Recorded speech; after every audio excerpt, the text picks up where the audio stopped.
Live from the lavatory. Welcome to the Close Traffic Podcast, an aviation and flight simulation show.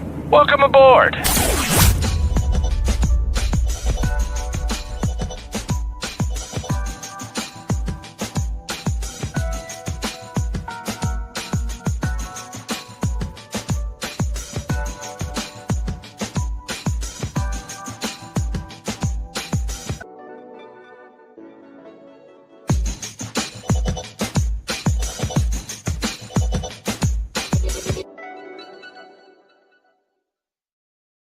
Ladies and gentlemen, welcome to the Closed Traffic Podcast, an aviation and flight simulation show. I'm Johnny, and along with me in the flight deck is my good friend, Charlie. Charlie, say hello to people, my friend. People, what's up? Hope everybody is doing well. Trying not to get sick, unlike your boy here. I know, man. I think I already caught something, Charlie. Thanks, dude. Man, it's that time of year, unfortunately. Absolutely. Well, heck, when it's 70 degrees one day and then 42 the next, I mean, what do you expect? That's the way it is here in Florida. Yeah, it's my goodness. Cold today. Yeah, there's been a lot of swings here in Texas as well. Like this morning, it was like 34, and tomorrow I think it's insane right now. And I think Christmas we're looking at around the 80s. So. Really? Holy smokes. Yes, it's wild. It's wild. But nevertheless, guys, again, welcome. Ladies and gentlemen, CTP crew. I want to go ahead and introduce our very special guest, three-time U.S. National Aerobatic champion, six-time members of the U.S. Aerobatic team, a gold, silver, bronze medal winner for the in the International Aerobatic competition, inducted in the 2006 National Aviation Hall of Fame, recipient of the 2006 Philip J. Klass Award for Lifetime Achievement, and the list goes on. Ladies and gentlemen, Patty Wagstaff. Patty, say hello to the people. Hello, people. Thanks for having me. Thank you. And now welcome aboard. Thanks for coming on for sure. Thank you. We're in good hands on this flight today. Got no issues. Oh my goodness. Oh my goodness. But didn't want to take up a whole lot of your time this morning. I did want to touch on there's been a lot of movement here over the past year with Flight Simulator, with the release of Flight Simulator 2024, and your role in it. But before we get to that, I really want to dive into what transpired. What was your inspiration to really look into pursuing aviation and eventually, taking it as far as you've taken it? Well, I think whenever you start anything, you don't know where it's going to go, and I grew up around aviation, so it was a natural thing for me to want to get into it. But I had no idea what I was going to do. My sister's an airline pilot. My dad was an airline pilot, and I didn't want to do that. But I took lessons and got my instructor rating, did a little bit of instruction, and then really wanted to try aerobatics, and that kind of set it off for me. But you never know where things are going to go, and you might have a goal or an idea what you want to do, and then you find something completely different that just makes sense. And that's the way it happened to me. Yeah. So I just took lessons like everybody else, and then try aerobatics. And we bought a little aerobatic plane. I tried that, and then kept going. I started to find sponsors and things like that. Wow, holy smokes. And Patty, I guess, and this has been my point of contention, because when I started my journey, the only thing that I really knew at the time, kind of, starting to learn the ins and outs of aviation, is you get your ratings and you become a commercial airline pilot, or a corporate pilot or a flight instructor. Right. Yeah. Exactly. I mean, there's a lot of different things you can do. Exactly. And I love when I read your story, I love how you mentioned that there's other facets to aviation aside from being a line pilot. What was it about your typical airline operations that kind of steered you? It's like, maybe that's not quite for me. I don't know. It just never really appealed to me. Wearing the uniform for one, and I just couldn't picture myself in that. I went to these boarding or Catholic schools when I was growing up. I hated wearing a uniform, and that was part of it, I think. And it just didn't. I don't know. I love being in. Growing up, I could always sit in the cockpit with my dad. They didn't lock the doors then, and so I loved being there. I knew I could do that, but it just wasn't. Just wasn't in the cards for me. So yeah. So I didn't know where it was going to lead. Sure. You never know. And, I just sort of took it a step at a time. Absolutely. Absolutely. And getting into, so you decided to make this transition into aerobatics after I doing. took lessons. I didn't know where it was going to go. Then I started teaching a little bit. Right. And then I decided to fly a contest and fly a little show in Alaska where I was living. And, again, it's just step by step. You don't know where it's going to take you. Absolutely. Absolutely. What was your first aerobatic aircraft, Patty? Was it the extra? No, Super Decathlon. Wow. And that's what we use in our school now, 180 horsepower Super Decathlon. It's a tandem, 2 seats, very popular trainer. Oh, wow. Wow. So, and it's so you begin your journey and you're doing aerobatics as and I think a lot of the audience, the role of an aerobatic pilot outside of what we see in the air shows, what do you feel is the biggest challenge as it relates to making shows, getting sponsorships? Well, all the above. Mm-hmm. I mean, all of that, like not everybody takes it to the level that I've taken it. Sure. Most people don't, but a lot of people can go out and enjoy aerobatics. I mean, you have to have the right airplane, but there are clubs, there are schools, there are places that you can go and you can find a nice aerobatic plane for not, you can get a nice Super Decathlon. It's not going to, or even something like 150 horsepower Decathlon, it's a Chabri, and still have fun, do a loop and a roll in them. And, and still challenge yourself. So you don't have to, you don't have to spend a fortune and get a really, high dollar airplane. So, right. But, everybody used to do aerobatics during the war in the Air Force and, the military. Everybody learned aerobatics as part of their training before they were allowed to solo. It was just a normal thing to do. And then after that, as things started segueing away from that, and the manufacturers came out with planes that they claimed were spin proof, and because they wanted to give people a safe feeling about flying, people got more and more away from it. But it used to be everybody did them. I mean, Wow. Do you feel, because I know coming up and getting my private and we're just doing your basic air work, your stalls and your steep turns, and you do that one spin and they teach you about the fundamentals of the spin. They teach you how to get out of it, but it's still kind of, that's about the most you do unless you go into the commercial. Right. It's not part of the curriculum anymore. Yeah. You have to do your own. Yeah. Right. And there are people that have to do spins or CFIs. So. Right. Do you feel that we've kind of gotten away from that type of air work? Do you feel that, Oh yeah. I mean, we should completely. Yeah.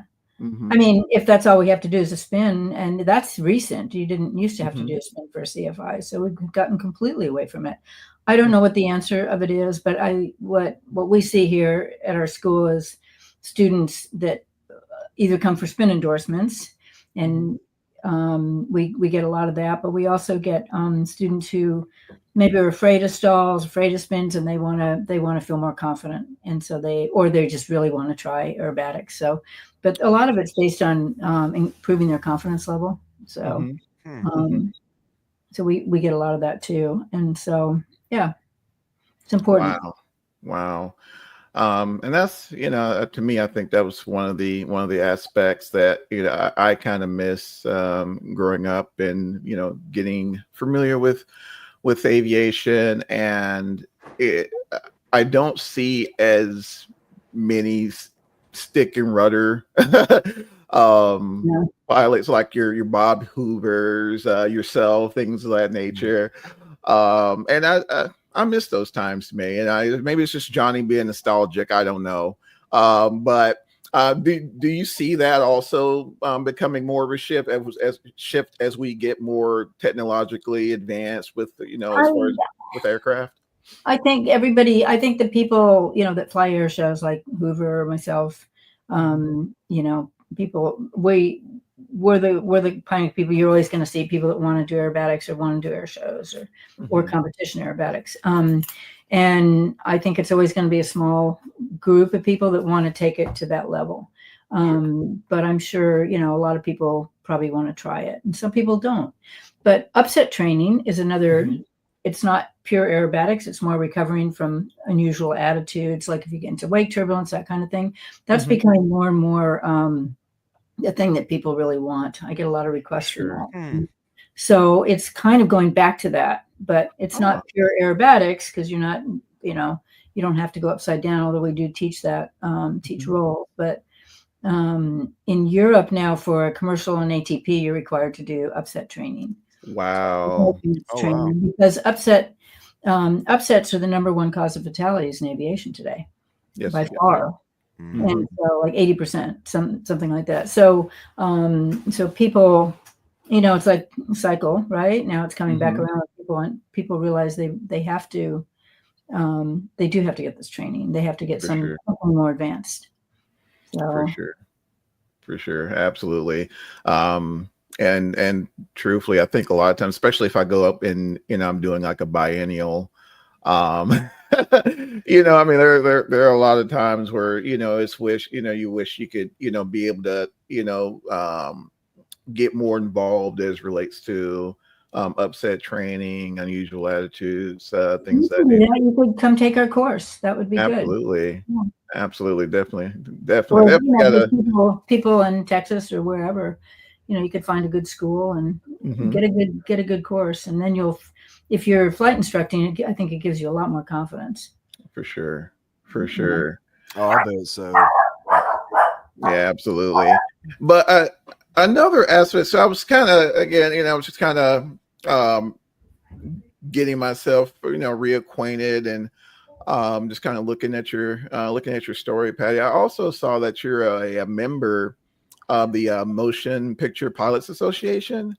Yeah. Could you tell us a little more about that? I find that just absolutely amazing. Yeah, it's a really great group. Most of the members are helicopter pilots. I'm a helicopter pilot too, but I've never flown them in movies per se. But I really haven't done much film work in the last 15, 20 years since I moved to Florida, but I've done some TV and PBS, all that kind of stuff work. So it's a great group. And it's important that there is a group. It's real important that they know that the movie, production companies know that there's a group that we all belong to, because it gives you more credibility and their standards and things like that, rather than just picking somebody up off the street. They might be just fine, right? But if endorsed by an organization, it's even better.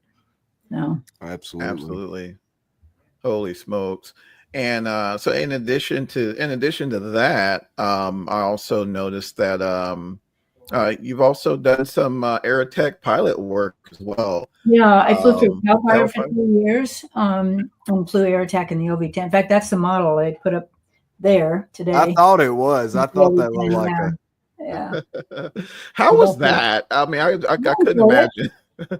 Yeah, no, I enjoyed it. We would get out to the fire first and circle, and then bring in the resources like tankers and helicopters and fight the fire from the air. So California has a great Cal Fire is a very organized, well-funded system that other states don't have. Other states have contract firefighters. Cal Fire has their own firefighters and aerial firefighters. So their job is to assist the firefighters on the ground. It's a really great program.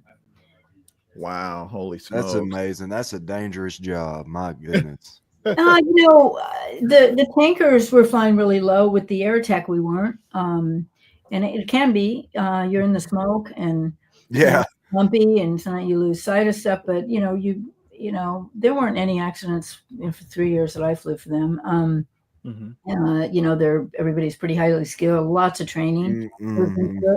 And with Aerotech, we're pretty high. And sort of directing things. Everybody's stacked up in different layers, and I got you. enjoyed it. Yeah. But Holy yeah, smoke. it can be, especially for the single engine air tanker pilots, the seats. Oh, Yes. I was going to do that, and then we started the school, but that's they're quite low, about 60 feet above the ground, in canyons, and smoke and wow. engine. So yeah, it's It's Holy amazing smoke. there's not more accidents, the type of flying they're actually doing. Attest to the training. There's a lot of training. Exactly. Yeah. And the pilots are qualified, Yeah. Absolutely. Shows the skill these folks have out there Yeah. flying them things. For sure. That OB-10, Miss Patty, I remember the aircraft from a lot of the documentaries I've watched regarding the Vietnam War. How was it flying that just iconic aircraft? It's a fun airplane. It's got twin Garrett, so it's noisy. Noisy, not the Pratts. Yeah. Wow. Yeah, good visibility. It's designed to be a forward air controller, so you have a lot of visibility. Air conditioning, that worked, and it's fun airplane. And you could, with the amount of fuel that we carried, because they have extra tanks in their planes, we could sometimes loiter over a fire for about 5 hours if the fire was close to the base. Holy smokes. Yeah. It was fun. I mean, it was amazing. You see the fire grow and the resources come in. Really interesting. Wow. Holy smokes. That's cool. Yeah. And I mean, just, oh my goodness. I truly very thankful. I got a lot of friends in California, and so I'm definitely grateful and thankful for your work you've done, Patty, and the others as well. They do a great job there. They really do. For sure. And keeping those guys safe out there. Yeah. Just to pivot a little bit. So a lot of us, and as well as our audience, listen to the show. We also, a lot of us are pilots and flight simulators as well. And and again, I think we talked a bit about it a little bit before this show. If I talk, and purchasing a copy of Flight Simulator and seeing that extra 300, that's a weird airplane. And then you see Patty Wagstaff and a lot of and it's like, wow, there's this thing regard with aerobatics, and it was a very exciting time for me, and was one of the aspects that really drove me to start pursuing a career in aviation. That's really cool. I think Flight Sim did have that. Sorry, I don't mean to interrupt you there. No worries. It did have that effect on a lot of kids when it came out, that it really inspired them to learn to be pilots. It's really great. Absolutely. I was on the ones in the mid to late 90s. I was in there, and my plane. And then they've come out with some versions since then. I'm not sure what's going on with the latest versions, if they even have an extra anymore, but they probably do, right? I believe there is. Yes, ma'am. There's an extra in there as well. How did that start, Pat? Did Microsoft approach you initially? Yeah, Microsoft approached me, and they wanted to model the extra and get performance parameters, and then they put me in it. So yeah. Wow, that's cool. Do you find yourself flight simming? I know you're so busy with the school and everything, but I have done it, and it's real fun. Like when they used to demonstrate it at Oshkosh or a big air show, there'd be an exhibit hall, and I'd go up and start flying it, or I'd watch somebody fly it, and I'd go up and talk to them, and they'd like, this is your aircraft. Yeah. I had fun with that. But I don't really keep up with it. I can do it, Right, but, for sure. I get enough time, flying that it's not, Exactly. if I didn't fly as much as I did, I'd love it. Absolutely. It's a great tool, really, really great tool. Absolutely. I think that's the thing. It's just now lately, especially as I get older now, I'm not the 16-year-old I used to be. It's just very difficult to get the opportunity to sim like we used to. So, and I guess that kind of brings me to another question. It's, when we think Patty Wagstaff, we think of the extra 300. Has there been any other aircraft amongst your career that you've kind of had an affinity to? I've tried a lot of them. I've flown the Cap, and I've flown a bunch of them. The extra has been the most consistently safe airplane. It's built really, really well. I've been to the factory. The planes are actually certified. And that's a huge thing. That's a really big deal. So there's really no better plane, in my opinion, for the kind of aerobatics that I do. I mean, I know some people like other planes, but for the really hardcore aerobatics. And so for me, it was a good competition plane and a good airshow plane. And that's hard to find both. Wow. So I can't say enough good things about the extra. Wow. What's the power to weight ratio on that aircraft? Is it different? You know, they're the two-seaters. Of course, they're a little heavier. And then there's the single-seaters, which are lighter. So you have a much higher power to weight in the single-seaters. And you have great performance in those. Wow. And that's I was doing I was doing a little research, and I fired it up on the sim, and I could not imagine. It's so sensitive, and the feedback is just instantly there, which I'm sure that's something you need in a you do. It's just beautiful. It has beautiful harmony of controls and beautiful control system. Wow. There's no wires, it's all direct torque tubes, so there's no slop in it. No slop at all. Yeah. Wow. As far as the engine, are they running fairly high horsepower engines as well? They're usually 300 to 350. Okay. Yeah, So nothing like 500-600 horse. No, because then you'd have to have a turboprop, and that's just not workable. Uses too much fuel, too heavy. Yeah. Everything needs to be light. So for sure, that makes sense. Awesome. I even see your aircraft, actually, the extra, I believe, 260s in the Smithsonian. It is, yeah. So yeah, I gotta go check that out. Hey, we gotta make a trip, Charlie. I'm telling you. It's in a new spot. I've seen pictures of it, but I haven't seen it. Wow. It's hanging in the hallway next to Jackie Cochran's T-38. So I think that's a really cool place for it. Oh, wow. That's amazing. My goodness. I also saw that you make regular trips to Kenya as well to do recurrency training with some of the aerobatic pilots there. Not aerobatic pilots; they're Kenya Wildlife Service pilots. Yeah. Okay. So I've been going there I've been there about 10 times over the years, and we go over and make sure everybody's current. Do flight reviews. Check, they're out alone a lot in these national parks, and we want to make sure they haven't developed bad habits. And then if there's new pilots, sometimes they need to transition from another plane. So all of that kind of stuff. Yeah, it's been really incredible and rewarding. And I started in 2001, so it's been a long time. Wow. Yeah. And I brought different people. The last couple of times I brought the same people over with me, really great instructors that have a great demeanor, and get along with everybody really well. And so I have a good crew to help out. It has to be the right people, For sure. Yeah. For sure. My goodness.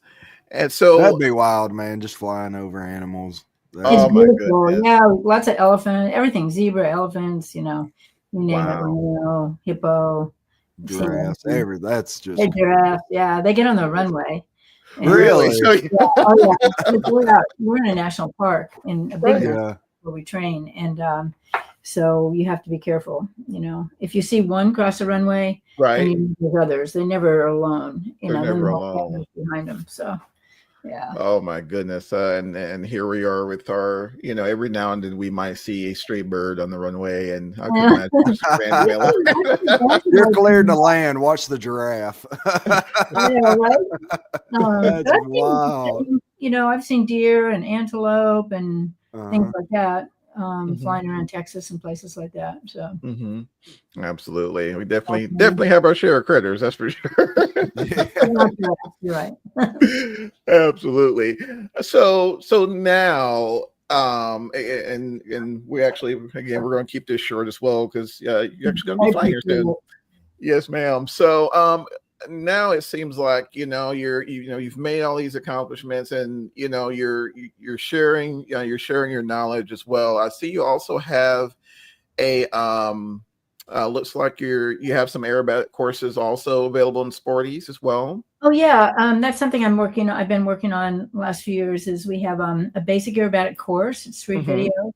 The first video is more of an introduction to what's aerobatics all about, and then the next 2 videos in that series are basic aerobatics, loops, rolls, Cuban-8s, things like that. And then I think it's a really good course. And working with Sporties has been amazing. They're just great. And then we did a tailwheel checkout. And then now I'm working on a seaplane checkout, float plane rating checkout. Oh, wow. Yeah. So all the instructors at our school are getting seaplane lessons for Christmas. Oh my goodness. Ratings, That's depending awesome. on how much time they have. So we want everybody to get up to speed so they can contribute in some way. So absolutely too cool. It, Yeah. Oh, for sure. Yeah, it's definitely been on my bucket list. Seaplane endorsement for sure. Definitely. Yeah, it's a rating. It's not an endorsement. It's a rating. It's rating, right?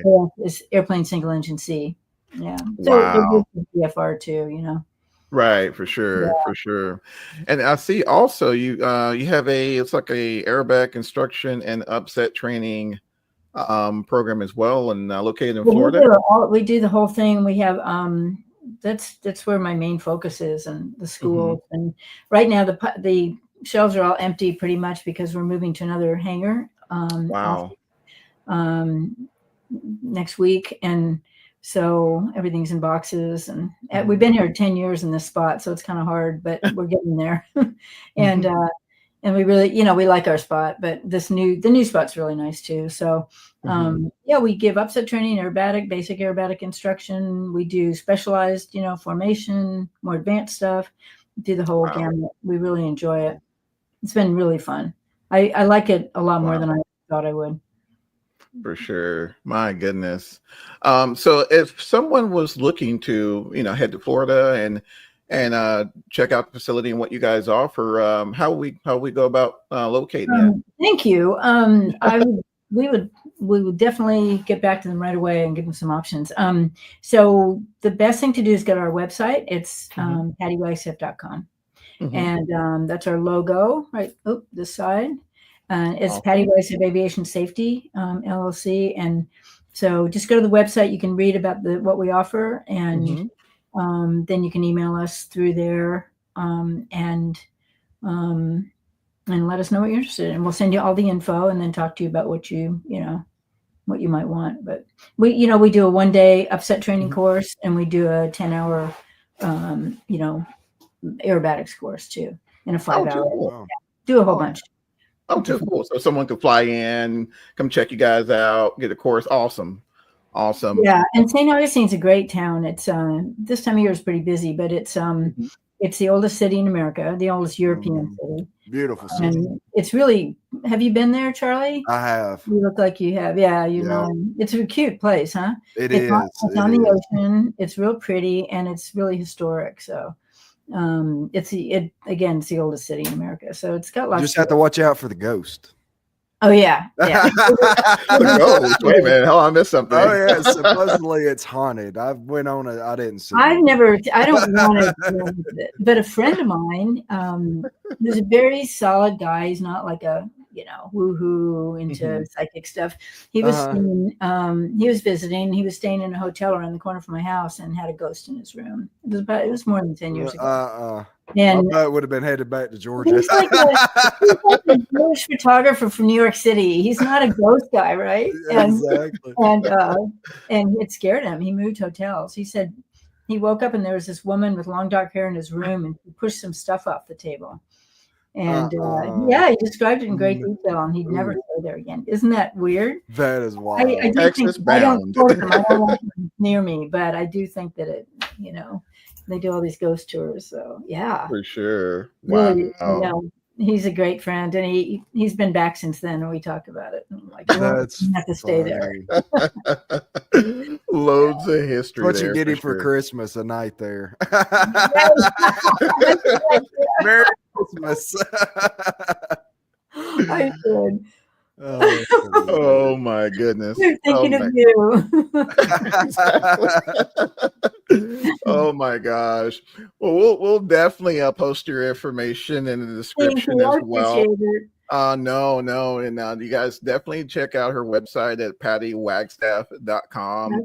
Yeah, we have a good time, and on the website, there's a little bit about the air show thing, the instruction, upset training. We do corporate upset training, that kind of thing too. So it's been fun. I've met great people. Everybody's, this is it for most people, except for the spin training. It's optional. You don't have to do this stuff. So when people come here, they really want to be here. They're not just, I gotta be here kind of thing.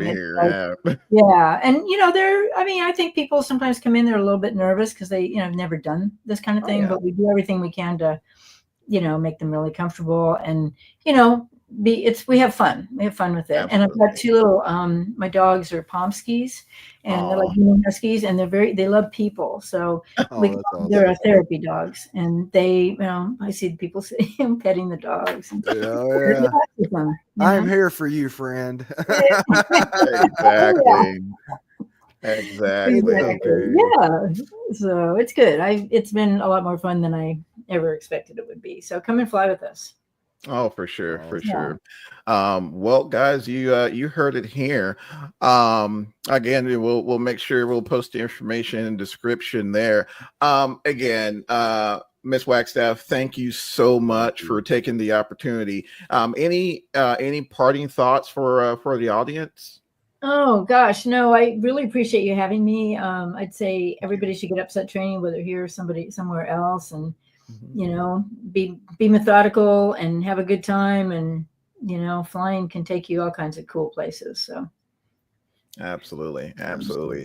Charlie, what about you, man? You got any parting words for the CTP family? Any advice? Give me some advice here. Advice. Shoot, I'm all out of it. Don't get sick on Christmas. That is. Oh yeah, exactly.